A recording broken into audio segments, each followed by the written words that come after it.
अशोक चौक येथील श्री लक्ष्मी नरसिंहस्वामी मंदिरात स्वामी भक्तांची अलोट गर्दी। अशोक चौक येथील श्री लक्ष्मी नरसिंहस्वामी मंदिर येथे स्वामींची वर्षभर अर्चना, अभिषेक, विशेष पूजा इत्यादी सेवा रूपाने सेवा घडत असते। श्रावण मासच्या प्रत्येक शनिवारी स्वामी भक्तांची खास श्रद्धेने व भक्तीने उपस्थिती असते।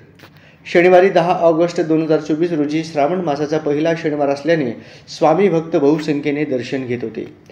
यावेळी पहाटे विशेष पूजा व दिवसभर अर्चना, अभिषेक, होम हवन इत्यादी पूजा विधीने व भक्तांनी मंदिर फुलून गेले। पूर्व भागातील बहुतांश श्रमिकांना श्री क्षेत्र यादगिरी गुट्टा येथे महागाईच्या हिशोबाने जाणे परवडत नसल्याने येथे श्री लक्ष्मी नरसिंह स्वामींची मनोभावे पूजा करतात व दर्शन घेतात। जय